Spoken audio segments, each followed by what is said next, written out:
What's up guys, my name is Gareth from Simple Studios, the only game studio dedicated to your success, and in this episode, we're going to be covering a brand new archetype for my brand new card game called The Cursed Kingdom. And what's my new card game, you asked? It's ChaosCards, the playable shitpost where nothing is balanced and everything beats everything. Let's get into it. So, as you guys can see here, the Cursed Kingdom is actually quite versatile. They have a lot of utility, a good amount of countering, not so much offense, but quite a lot of defense.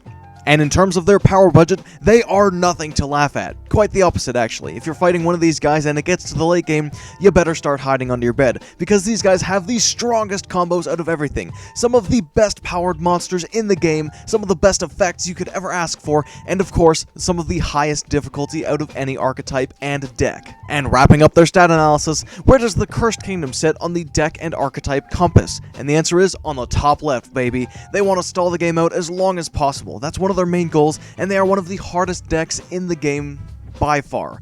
They are not the most stall-heavy comp out there, but they are certainly in number 2. And now let's dive straight into the mechanics that the Cursed Kingdom is known and feared for. The Cursed Kingdom houses some very distinct and some very unique yet crippling buffs in the game.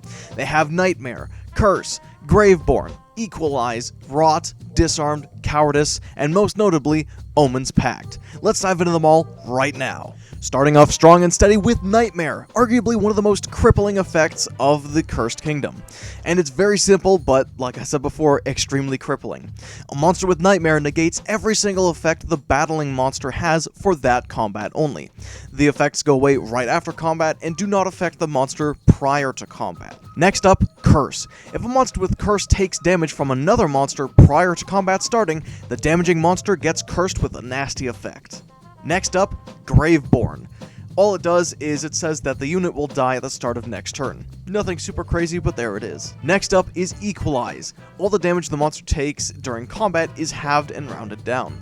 Next up is Rot X/Y. If a monster with Rot enters combat with another monster, it will steal X attack and Y health from them. These stolen benefits last until the end of the combat phase.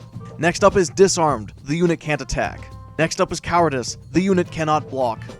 And finally, Omen's Pact. This is where a lot of the Cursed Kingdom's rule abuse comes in, because Omen's Pact is a buff that gives you an effect, if that makes sense. Alrighty, now let's dig into a couple minions of the Cursed Kingdom set.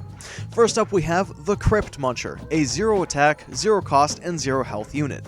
And you might be wondering, if it has no health, how the hell can I play it? And you kinda don't, because a unit with 0 health will die immediately as you summon it. So, yeah. That's that. And as you can see, their effect is actually very strong. When they enter combat, they get an additional 3 damage, which for 0 cost card is actually really insane. And they also have the Graveborn buff, meaning that as soon as you place them, they will die, but if for some reason they don't die, they die at the start of your turn, next turn. Next up is the Omen of Sorrow. They are also a 0 attack, 0 cost, and 0 health unit with a super weird effect. So obviously you can see that they have Omen's Pact, which is that black squiggly thing with a sad face. And that Omen's Pact grants them Nightmare, which is the evil face that's a black squiggly thing, and it also gets +1/0 during combat. And this is what I was talking about earlier. Omen's Pact is a very weird buff because it is a buff with effect attached to it. So let's say that you were fighting an Omen of Sorrow and wanted to get rid of its Nightmare because that is a really powerful effect.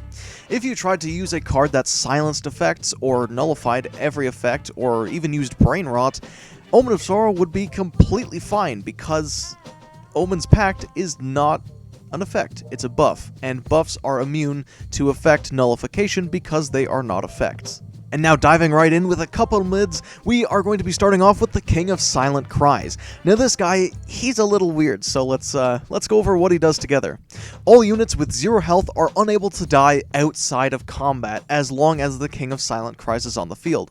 Now, as you could probably understand, this is how you play the King of Silent Cries himself, Cursed Kingdom Gatekeeper, the Crypt Muncher, Omen of Sorrow, and tons of other cards from the Cursed Kingdom. If he dies, basically everyone else falls. It's just like chess. If the king's gone, so is the rest of your team. And he also gets +1/+2 for every 0-cost unit on the field, meaning he can be extremely tanky under the right circumstances, but also completely useless if you don't have any 0-cost units. And that's why he's very difficult to use, is because, well, he has a very powerful effect. To actually make use of that effect, there's a lot that needs to go right, and a lot of planning that has to go into it. And finally, if you have 2 or more 0-cost units on the field, he has Nightmare, which, as we discussed before, is very powerful and very good to have. Next up is the Cursed Kingdom Gatekeeper. When a card attacks this turn, he gains 1 damage and 0 health. And if you have 8 or more maximum mana or have played at least 3 cards this turn, he swaps his attack with his health, meaning he becomes an actual unit and not just something that will die at the start of your turn. And if his health is not 0, as you can see here, whenever he enters combat, he gives all units Rage +1/0, meaning that while they are attacking, they have 1 more damage, and he gives them Rot 1/0, which, as we discussed before, allows every single monster with Rot to take 1 damage from their battling card and use it against them. And as long as you play a card each round, the Cursed Kingdom Gatekeeper will remain on the field. And finally, we're going to wrap up this unit analysis with a couple bosses from the Cursed Kingdom. Starting off strong with the Queen of Nothing. She has 7 attack, 10 cost, and 10 health. Whenever you summon a unit from your graveyard, she heals 2 health, meaning she is extremely powerful with a lot of necromancy decks because they focus on revives. If you have 3 0-cost units on your side of the field at the start of combat, she gains +3 attack. And if you have 4 0-cost units on your side of the field at the start of combat, she gets Holy Barrier, which blocks the first instance of damage she receives. And finally, if you have 5 0-cost units on your side of the field, she gets Demon Strike, which allows her to attack a second time, and Pierce, which means every single point of remaining damage gets sent to your opponent instead. And rounding it off with the Duke of Terror, arguably the strongest card out of the Cursed Kingdom's very cursed arsenal.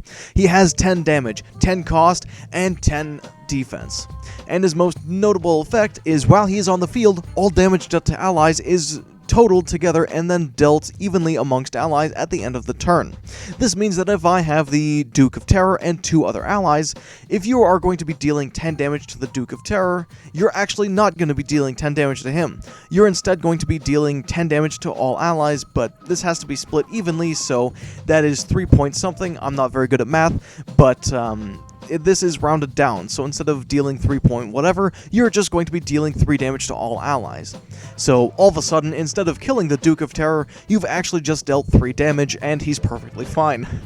Alongside this, he has Equalize, which, as we discussed before, makes him extremely tanky, especially with his damage splitting effect, which decimals are very common, and he essentially just nullifies the decimals and is very hard to kill. He's extremely hard to summon because he has a staggering 10 mana cost, and he actually needs allies in order to be useful, because if you catch him on his own, then both of his effects are basically useless. But other than that, he's extremely powerful, and that's unfortunately all the time we have for this episode. Alright guys, thank you so much for watching. That's all the time we have for today. I hope you enjoy the more design-focused videos because I know I certainly enjoy them quite a lot. But join me for tomorrow's episode where we cover more of the Cursed Kingdom stuff, specifically their counters, how to deal with them early game, mid game, and late game, as well as a little bit of insight on how to play as them.